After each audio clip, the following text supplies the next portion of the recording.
오늘은 우리가 이제 맥추절을 맞이해서 이 맥추 주일로 이제 예배를 드립니다. 맥추절은 그 성경에 보면은 이스라엘 백성들이 이제 농경 사회가 있었죠.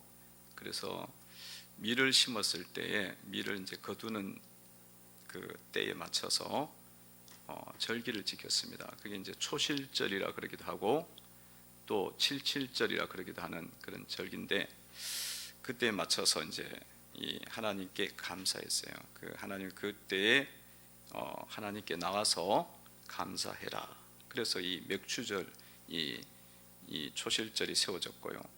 근데 이게 한국적인 상황에 오니까 한국에는 밀이 아니라 이제 보리가 일찍 거둬지니까 보리 맥자를 써서 맥추 보리를 거둔다 해서 그때 감사하는 절기 이렇게 지키게 된 것입니다. 지금은 농경 사회가 아니니까 이 맥추절은 사실 어떤 거예요? 맥추절은 상반기 동안 한 해를 돌아봤을 때 하나님께서 주신 은혜를 한번 세워보는 거예요. 하나님 주신 복을 세워보면서 그 복에 대해서 감사하면서 지키는 절기입니다. 그러니까 여러분, 반년을 돌아봤을 때 하나님의 은혜가 아닌 곳이 어디 있었습니까? 다 하나님이 주신 복이 있었고, 찬송가에 있는 것처럼 하나님이 주신 복을 세워보아라, 하나님이 주신 크신 복을 세워보아라, 그런 찬송가에도 있는 것처럼 우리가 이렇게 돌이켜 봤을 때 정말 우리 하나님께서 우리의 삶에 베푸신 그 은혜가 곳곳에 있어요. 발걸음마다 다 있다는 거죠. 그래서 그거에 대해서 우리가 한번 결산을 하는 거예요. 이 반년 동안 결산하는 거죠. 우리가 감사를 드릴 때는 매일 감사, 매주일 감사, 또 이렇게 또 절기, 맥추절이 돼서 감사, 이렇게 이제 감사를 드리는 거죠. 왜? 감사할 것이 너무 많으니까, 너무 주신 복이 너무나 크니까 그렇게 감사하는 겁니다. 여러분, 우리가 이렇게 맥추절을 지키면서, 절기를 지키면서 주님 앞에 나갈 때는 우리는 주신 복을 세워보고 감사함으로, 그리고 또 주실 복을 믿음으로 바라보면서 그렇게 믿음으로 즐거움으로 하나님께 나가야 되는 줄로 믿습니다. 하나님이 주시는 복은 정말 이제 이 절기를 하나님 베푸시는 것은 맥추절을 지켜라, 초실절을 지켜라, 칠칠절을 지켜라, 추수감사주의를 지켜라, 이렇게 절기를 주님께서 주신 것은 주님이 그냥 주는 게 아니에요. 이 절기를 통해서 하나님께서 더 큰 은혜를 주시겠다는 거예요. 더 큰 복을 주님이 베푸시겠다는 겁니다. 그래서 여러분들이 이런 절기 때가 되어지면 하나님이 나에게 어떤 은혜를 주실 것인가, 그걸 바라보고 믿음으로 주님 앞에 나와야 되리라 믿습니다. 이게 막 절기를 지키는 게 막 즐거워야 돼요. 또 절기 또 돌아왔네, 이러는 게 아니라 절기 또 돌아왔고 흥구멍도 또 왔네, 이게 아니라 뭐 그럴 분은 없겠지만, 절기를 왜 지킬까? 절기를 왜 세웠겠어? 하나님이 주님의 백성들에게 복을 주기 위함이에요. 그렇기 때문에 이 절기를 지킬 때 주님이 어떤 은혜를 베푸실 것인가를 이렇게 기대하고 믿음으로 나오셔야 되리라 믿습니다. 갈 길을 밝히 보이시니 주 앞에 빨리 나갑시다. 듣기도 하고 생각하니 참 이치시로다. 막 죄악 벗은 우리 영혼이 기뻐 뛰며 주를 보겠네, 막 주님 찬송하는 거야. 그러니까 우리는 매 주일 주님 앞에 나올 때마다 우리는 사실은 갈 길을 밝히 보시고 주님의 진리의 말씀을 들으니까 기쁨으로 나오는 거예요. 그런데 매 주일 또 기쁘지만 절기 때는 더 큰 축제야, 더 큰 은혜가 쏟아진단 말이에요. 절기의 마지막 날에 은혜를 주신다 그러잖아요. 절기 때는 주께서 그냥 은혜를 이제 1년치를 모아서 주는 거예요. 그 은혜를 사모하시고 오늘 또 받고 누리시기를 바랍니다. 할렐루야. 오늘 말씀 우리가 읽었고요. 이 시편 127편은 솔로몬의 시입니다. 솔로몬은 이스라엘 왕에 있어서 참 하나님께 간구해서 하나님이 지혜를 주신 분이에요.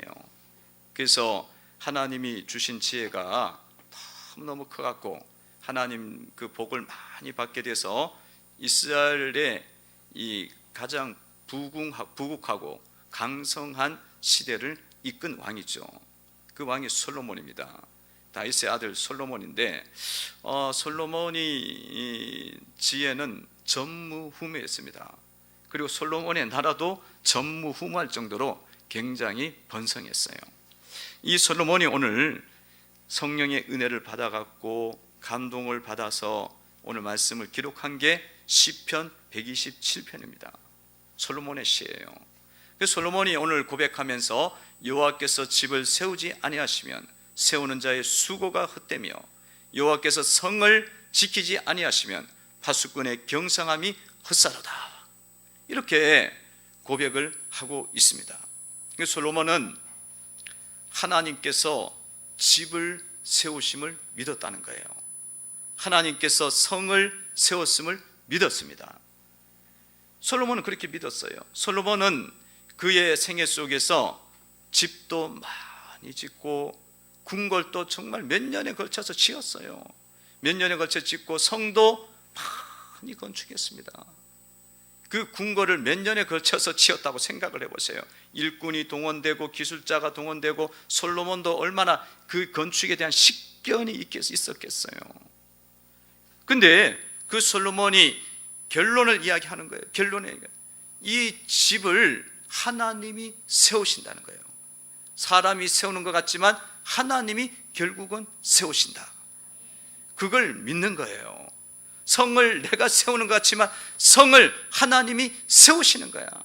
내가 막 잘 세운다고 세웠는데 하나님이 딱 흩어놓으면 안 세워지더라는 거예요. 그래서 우리가 우리의 집을 세우시는 분은 하나님인 줄 믿어야 된다는 거예요. 우리의 성과 우리의 사업과 우리의 일상의 삶을, 우리의 인생을 세우시는 분이 하나님인 줄로 믿어야 된다. 그리고 믿음의 사람들은 어떻게 봐야 되느냐면 이 집을 세우시는 분이 하나님인 줄 믿어야 된다는 거예요. 그렇게 고백하게 돼 있다는 겁니다. 솔로몬이 고백했으면 우리야 뭐 그 솔로몬의 지혜에 비해서, 능력에 비해서 너무 작으니까 당연히 하나님이 안 세우면 아무것도 안 되죠. 집과 성은 우리의 삶을 이야기하는 거고 우리의 인생을 이야기하는 것입니다. 우리의 사업과 우리의 자녀들을 이야기하는 것입니다. 이런 것들을 세우시는 분이 하나님이시다는 거예요. 그래서 믿음으로 우리는 날마다 여호와께서 집을 세우신다, 여호와께서 성을 세우신다, 여호와께서 우리의 인생을 붙잡고 세우신다, 이렇게 고백해야 된다는 거예요. 하나님께서 어떻게 인생을 세우실까, 우리의 집을, 우리의 삶을 어떻게 이끌어 가실까, 이것은 어떻게 세우는지를 우리가 보는 눈을 가져야 됩니다. 보는 눈을 가져야 돼요. 하나님께서는 우리의 삶 속에 계속적으로 악한 것들이 침범하지 못하도록 보호해 주시는 은혜가 있습니다. 보호하심으로 지켜주시는 거예요. 이 집의 인생 속에 이렇게 악한 도둑이 침범하면 우리가 무너지거든요. 근데 주님이 그거 침범하지 못하도록 주님께서 주의 사자들을 보내셔갖고 전후 좌우 하나님께서 두루 감싸시면서 날마다 하나님 백성들을 이끌어 주셔요. 보호해 주시는 거예요. 그거를 솔로몬은 본 거예요. 그러니까 내가 막 지키려고 아무리 지켜도 잠잘 때 되면 그게 또 들어오거든. 그걸 못 지키는 거예요. 내 돈 지켜보려고 그러는데 도둑이 잠잘 때 들어와서 훔쳐갖고 교묘하게 속에 나를 멍청하게 해갖고 돈 다 꺼내 가버리니까 다 잃어버리는 거예요. 근데 내가 하나님이 지켜주시는 그 은혜가 있으면 그것이 내가 잠잘 때도 지켜주시고 내가 멍청해져도 하나님 또 다시 지혜롭게 하셔서 지켜주시고 돈 잃어버리지 않도록 보호해 주시고 마귀가 그렇게 틈 못하도록 인도해 주시고 보호해 주신다는 거예요. 지켜주시고 보호하심을 지켜주시고 또 인도해 주십니다. 인도하심으로 가셔요. 하나님께서 우리의 삶을 푸른 초장과 실만한 물가로 인도해 주신다. 여호와는 나의 목자시니 내가 부족함이 없으리로다. 그가 나를 푸른 풀밭에 누이시며 실만한 물가로 인도하시노더라. 하나님께서 우리의 인생 속에서 하나님이 아버지가 되고 하나님께서 우리를 자녀로 삼고 이끌어 주시고 아버지로 자녀 이끌듯이 이끌어 주시고 하나님이 선한 목자가 되어져서 우리를 양으로 보시고 양으로 인도해 주시는 거예요. 푸른 초장과 실만한 물가로 이끌어 주십니다. 그래서 우리는 그 이끌림을 받아서 가는 거죠. 가는 겁니다. 푸른 초장과 실만한 물가. 때때로는 우리의 인생 속에 사망의 은침한 꼴짜기가 있을지라도 내가 해를 두려워하지 않을 것은 주께서 나와 함께 하십니다. 그 인생 속에 또 사망과 같은 은침한 곳이 있어요. 그런 어둠의 시간이 있단 말이죠. 그 어둠의 시간 속에서도 주님은 우리를 떠나지 않고 그 속에서 함께 해주심으로 그 은침한 골짜기를 어려움의 골짜기, 인생의 암흑의 골짜기, 그런 슬픔의 골짜기를 지나갈 때도 주님이 함께 하심으로 인도해 주신다는 거예요. 그게 하나님이 세워주시는 역사들이죠. 역사들입니다. 여러분, 하나님은 빛도 지으시고 어둠도 지으셨습니다. 우리는 빛으로도 인도하시고 빛 가운데 걸어가기도 하시고 때로는 어둠을 만나기도 합니다. 그 어둠을 만나게 하신 것은 그 속에 또 하나님의 뜻이 있는 거예요. 그래서 그 속에서 여러분 어둠 속에서 낙심하지 말고 하나님이 내 집을 또 한 번 새롭게 세우시는구나, 그걸 믿으시기를 바랍니다. 때때로 남편이 알코올 중독에 빠져 얼마나 큰 사망의 은침한 골짜기야. 자녀들이 산만 증후군 ADHD에 걸려 있어. 주의력 산만 증후군, 주의력 결핍 증후군이 있어요. 얼마나 마음이 아파. 자녀들이 말을 안 듣고 가출해. 이 얼마나 힘들어. 그리고 여러 가지 인생 속에 갖가지 여러 가지 아픔과 상처와 질병들과 이런 것들이 있을 때가 있습니다. 사망의 은침한 골짜기지 않습니까? 그때에도 주님은 함께 하시고 우리를 새롭게 하시면서 내 집을, 내 인생을 지켜주시는 겁니다. 그리고 그러한 일들을 만날 때 여러분들은 하나님이 나에게 뭔가를 지금 새롭게 하고 계시는구나. 푸른 초장만 주면 얼마나 좋겠어요. 근데 이게 빛을 가지고는 사람이 거룩해지지가 않아요. 때때로는 낮춰야 돼. 어둠의 골짜기에 들어가 봐야 빛이 좋은 줄 알아. 어둠의 골짜기에 들어가 봐야 이 정말 하나님의 은혜가 뭔지 가치를 알게 되어져. 그리고 그것도 넣을 수밖에 없어요. 그렇지만 그 시간에 주님이 나를 버리신 것이 아니라 주님이 나와 함께 하시고 나를 지켜주시고 나를 집을 세워주시는, 나의 인생을 세워주시는 은혜가 있는 시간입니다. 그래서 우리가 찬송가에도 보면 지금까지 지내온 것 주의 크신 은혜라, 한이 없는 주의 사랑 어찌 이루 말하랴. 자나깨나 주의 손이 살펴주시고 모든 일을 주 안에서 형통하게 하시네. 때때로 우리의 삶 속에서는 어때요? 한이 없는 주의 사랑을 막 느껴, 맛봐요. 근데 때때로는 또 어둠이 있어요.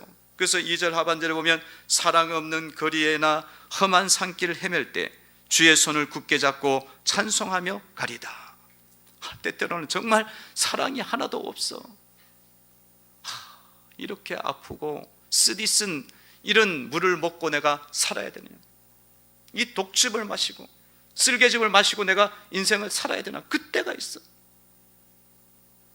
험한 산길 헤매는 거죠.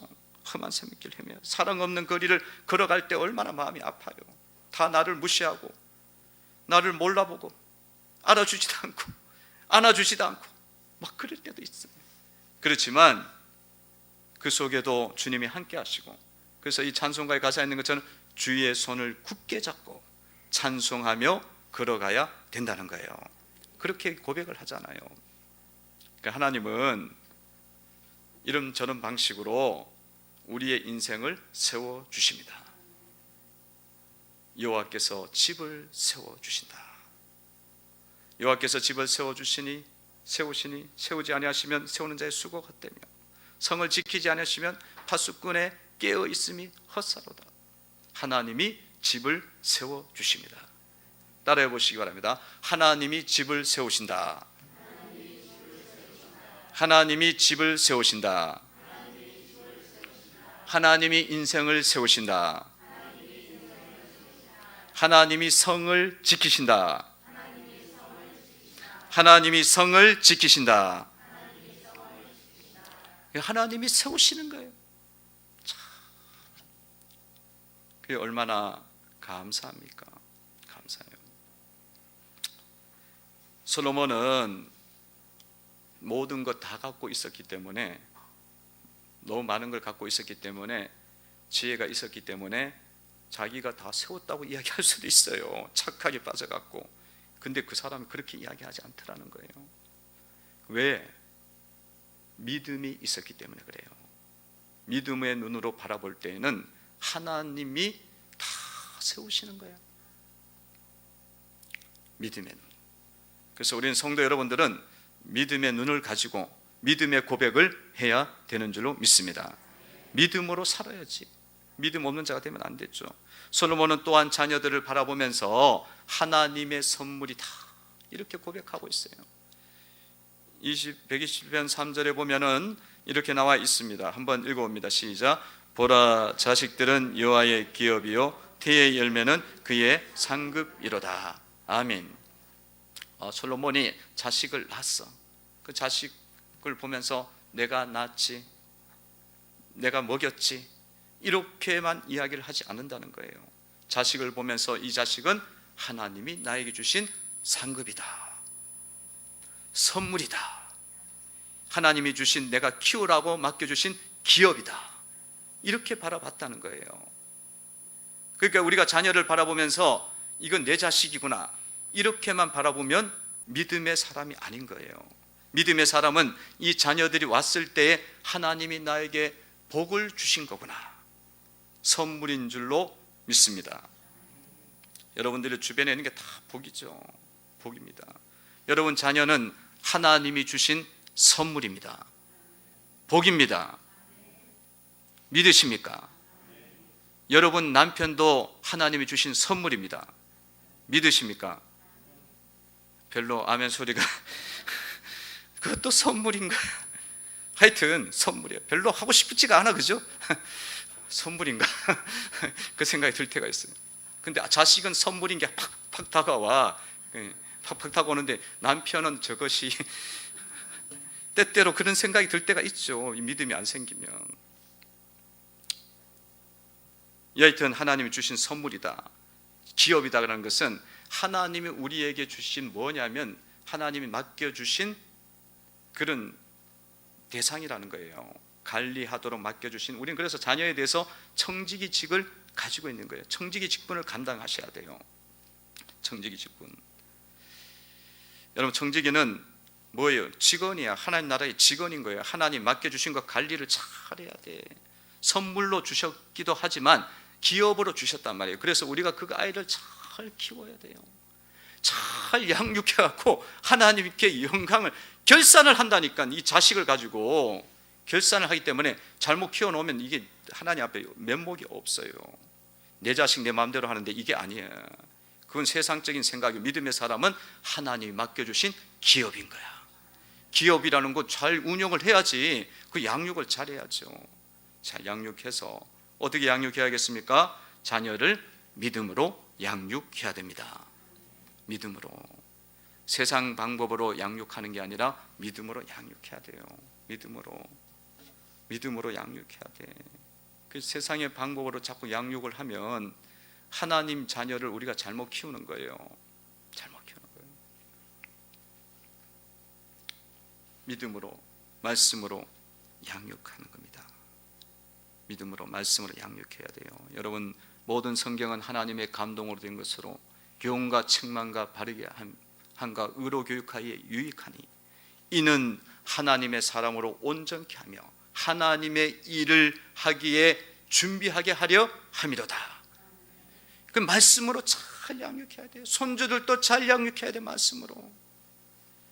그리고 육신의 자녀도 잘 양육해야지만 교회 속에서 나에게 맡겨주신 자녀들도 잘 양육을 해야 되는 거예요. 그 영적인 자녀들이에요. 영적인 자녀. 그 교회에서 주의 자녀들이, 남의 자녀들이 돌아다녀. 그러면 저거는 남의 자식이구나 이렇게 보는 게 아니라 그 자녀를 보면서 주님이 우리 교회 속에 붙여준 자녀이니까 저 자녀를 사랑으로, 말씀으로, 기도로 양육을 해야 되는 거예요. 그렇게까지 시야가 있어야 되는 거예요. 그 우리 주일학교 아이들이, 자녀들이 돌아다니고 세상에서 막 이렇게 방황하면 가서 사랑으로 만나주고 격려해주고 떡볶이도 좀 사주고 막 그렇게 해주면서 양육하는, 그러면서 또 말씀을 한번 또 던져주는 거지. 자녀들을 양육하다 그럴 때는 우리는 육신의 자녀만 자꾸 한정한다. 육신의 자녀, 영적인 자녀, 교회에 있는 모든 자녀들, 이 자녀들까지도 하나님이 우리에게 주신 기업입니다. 선물이에요. 그 자녀들을 양육을 뭘로 양육해? 믿음으로, 말씀으로 신앙교육을 잘 시켜야 되는 줄로 믿습니다. 그래도 부모들이 참 세상으로 자꾸 교육을 시키네. 세상 교육을 시켜갖고는 하나님 앞에 결산할 때 아무것도 줄 수가 없어요. 아무것도 줄 수가 없어. 세상 교육은 얼마나 시키려고 하는지는 몰라. 부모들이 착각을 자꾸 하는 거예요. 착각을 해요. 그래서 막 유치원 때부터 벌써 막 200만 원 들여갖고 영어 교육을 시키네. 영어 교육을. 애가 뭐 영어 200만 원. 그리고 뭐 어디 가면 뭐 부모들끼리 모이면 또 세상 이야기 막 듣고, 그거는 얼마나 잘 받아들여. 경쟁이 붙어갖고 막 서로 막 그러는 거야. 근데 신앙교육은 경쟁을 안, 그러면 안 되죠. 우리가 정말 우리의 자녀들 하나님 주신 기업인 줄로 믿고 믿음으로, 말씀으로 잘 양육하시기를 바랍니다. 하나님께 영광을 돌려야겠죠. 하나님께 영광 돌려. 어떤 재혼 가정에 있었는데, 이분은 이제 이혼녀였는데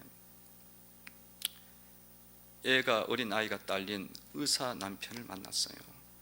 의사 남편 만나고 이제 자녀가 있었는데 그 두 아들도 보고, 그 어린 자녀들 보고, 남편 보고, 자기가 정말 잘 키울 수 있겠다 생각이 들더래요. 가정을 자기 믿음이면, 자기 인격이면 충분히 되겠다 싶어갖고 떡하니 결혼했는데, 아니 결혼을 하고 좀 지내는데 너무 가정이 어렵다는 거야. 말들을 그렇게 안 들어. 남자애들은 말 잘 안 듣거든요. 원래 안 들어요. 잘 안 들어. 여자애들은 말을 하면은 힘이 없어 그런지 들어. 근데 남자애들은 뻗팅겨, 그냥 뻗팅겨. 제가 우리 남자애를 둘 키워봐서 알잖아요. 그러니까 남자애들은 어렸을 때부터 딱 안으면은 이거야, 뒤로 나자빠져요. 그 여자애들은 그냥 이렇게 있어. 그 얼마나 안기가 쉬운지 몰라. 그런데 좀 뭐 키우는데 자기 인격 신앙이면 충분히 키울 수 있다고 생각했대요. 근데 이제 키워보니까 그게 아니야. 보니까 말을 안 들어. 아니 옷을 거기 갖다 놔라, 뭐 어떻게 입어라, 그러면 그게 그 자리에 있어야 되는데 그게 아니고 난리를 치니까 성질이 자꾸 나지. 근데 뭐 거기다 남편까지도 별로 말을 안 들어. 잘 안 듣지. 그대로 사는 거니까. 그러니까 뭐 남자는 사실은 큰 아이잖아요. 큰 아이잖아요. 그 전쟁이 일어나는 거야. 그 마음에서 막 날마다 전쟁이 있고 일어나니까 날마다 야단치고, 나는 문제가 하나도 없고 다 애들이 문제고 남편이 문제고 그랬었어요. 그런데 어느 날 자기가 이제 말씀도 읽고 기도를 하고 이런 이 사건, 이 일들 앞에서 너무 힘든 거예요. 그래갖고 정말 간절히 기도하고 이렇게 정말 이렇게 생각하고 있는데, 절망 가운데 있는데 깨달음이 오는 거예요. 어떤 깨달음이 오냐면, 너는 그렇게 맨날 말씀 보고 기도하고 맨날 큐티한다 그러고 그렇게 매일 보면서 니는 니 속에 그런 것들, 바꿔야 될 걸 못 바꾸는데 어떻게 말씀도 안 보는 아이들이, 그 어린 아이들이 그걸 바꿀 수가 있겠냐 이거예요. 그러니까 자기 속에 바뀌어지지 않고 버리지 않고 있는 그 편견과 그 고집과 그 세상적인 모습들이 안 바뀌잖아요. 말씀을 그렇게 듣고 기도하면 얼마나 은혜를 받아. 하나님 주시는 그 마음들이 있잖아요. 그 마음들을 받았는데도 불구하고 안 되는데 그걸 바꾸라고 하는 게 잘못된 거지. 그게 오더래요. 내가 크게 잘못했구나. 더 큰 악한 사람이구나. 그걸 이제 깨달은 거예요. 깨닫고 그 큰아들을, 말썽쟁이 큰아들을 불러다 놓고 붙잡고 이야기를 했어요. 정말 내가 너에게 너무 큰 잘못을 했다. 너무 너를 힘들게 했어. 그리고 내가 동생들과 차별한 것들도 너무 미안하다. 자녀가 이제 또 태어났으니까 또 차별을 하려고 하는 게 아니고 그때잖아요. 그렇게 차별한 거 미안하고 너무 힘들겠다. 내가 미안하다면서 그게 앞에서 회개하고 울면서 기도를 했어요.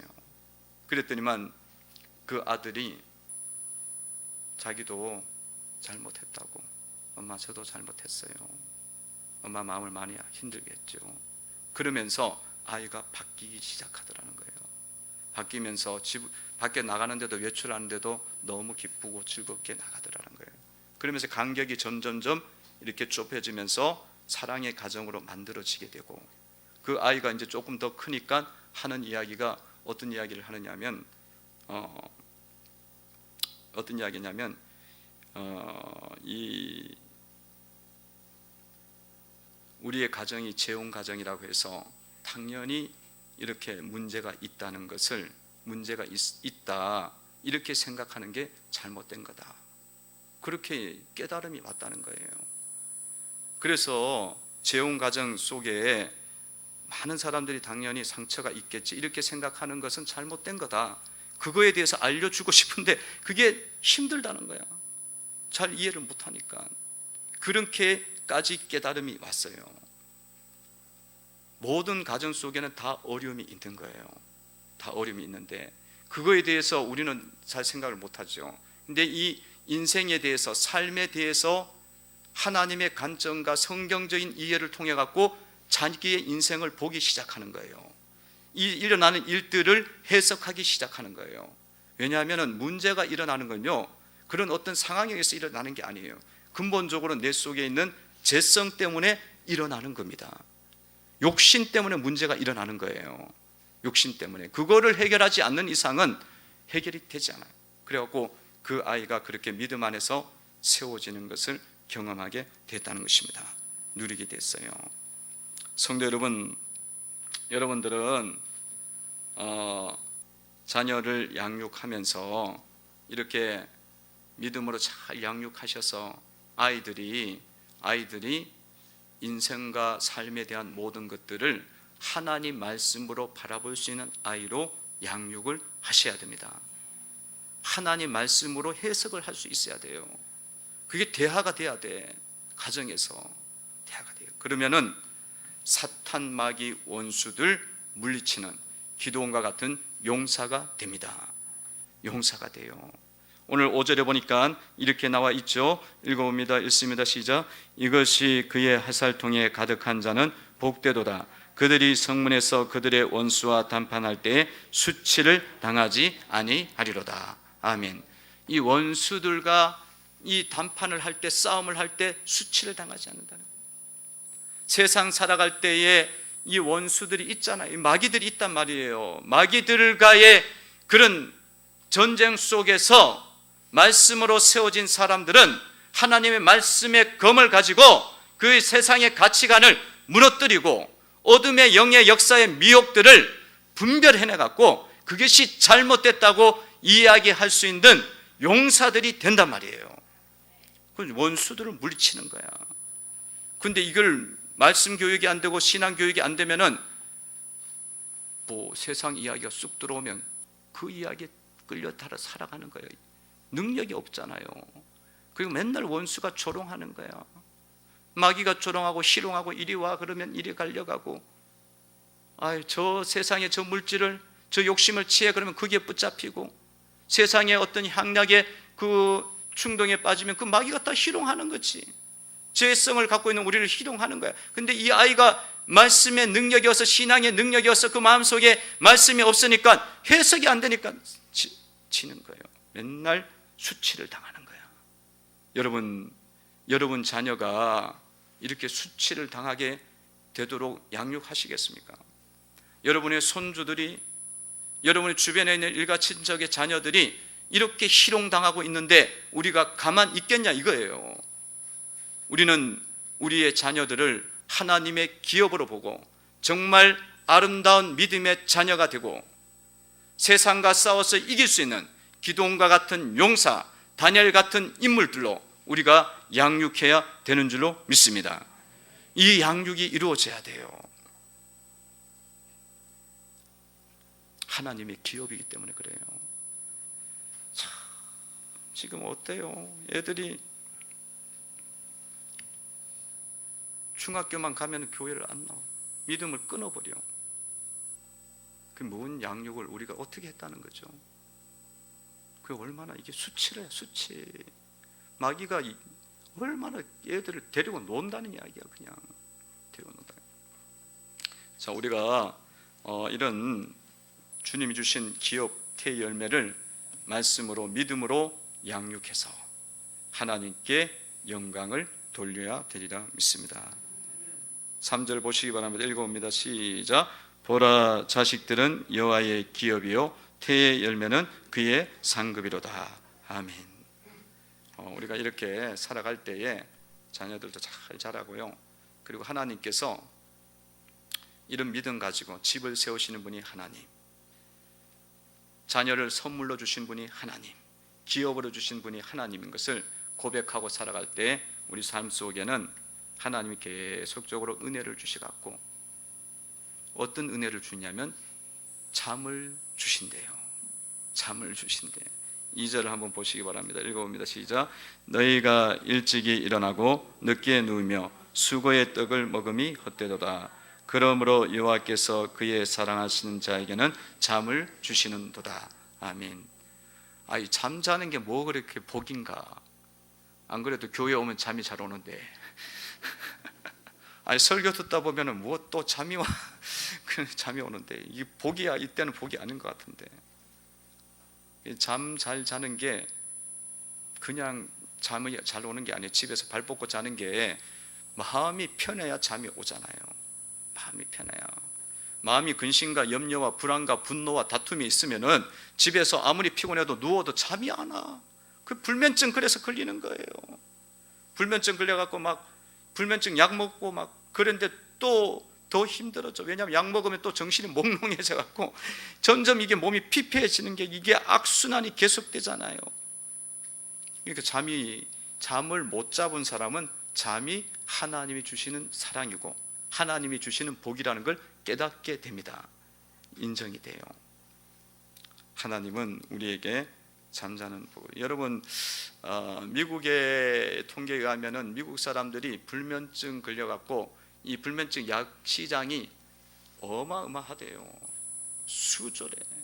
그러니까 미국 사람들이 돈이 그렇게 많은데도 뭐 물질이 우리보다 훨씬 많잖아요. 더 잘 살잖아요. 그런데도 밤에 잠을 못 자는 사람이 너무 많은 거예요. 약을 안 먹고는 못 사는 거예요. 그걸 막 계속 인생 가운데 계속 살아요. 그러니 여러분, 물질로도 우리가 평안을 얻지 못하고요, 하나님의 은혜가 있어야 되고 하나님께서 이 잠의 복을 주셔야 잠도 잘 자는 겁니다. 잠을 잘 주무시기를 바랍니다. 교회 와서는 좀 덜 주무시고 교회 와서는 덜 주무시고. 마귀가 잠을 채울 때도 있어요. 마귀가. 그럴 때만 잠자는 게 잠 잘 자는 게 축복이고 평안이라 그러니까 사람들이 잠을 자다가 너무 평안하니까 뭐 해요? 영적인 잠도 자더라. 그 다음에는 그러면 안 돼요. 평안하다 할 때에 영적으로 깨어 있어야 됩니다. 그 평안하다 깨어 있지 않으면 도둑이 들어와 버려요. 영적 도둑이 들어와요. 그래서 날마다 여러분들이 정말 평안할 때는 더 깨어 있어야 되고 더 깨어 있어야 돼요. 그래서 날마다 예배를 드리시고 성도의 교제를 나누시고 그렇게 하셔야 됩니다. 예배 자리에 나오면 여러분들이 영적으로 도둑을 덜 맞아요. 깨어납니다. 말씀을 들으면서 깨어나게 돼 있어요. 그리고 여러분, 이런 믿음의 삶을 살아갈 때에 또한 우리가 솔로몬처럼 믿고 집을 세우시는 분이 하나님, 성을 세우시는 분이 하나님, 우리의 일상의 삶을 지키시는 분이 하나님, 우리의 자녀를 보호하시는 분이 하나님, 이것을 믿고 살아갈 때에 하나님께서 여러분의 삶을, 인생을 더 견고하게 세워주시는 줄로 믿습니다. 견고하게 세워주세요. 그래서 집을, 인생을 잘 세워주시고 그렇습니다. 여러분들 삶 속에 이런 은혜와 축복들을 누리시고 평안을 이제 누릴 때에 여러분 늘 기억해야 되는 건 뭐냐면, 하나님이 은혜를 주실 때는 교회를 통해서 복을 주시는 거예요. 여호와께서 시온에서 복을 주신다고 말씀하셨어요.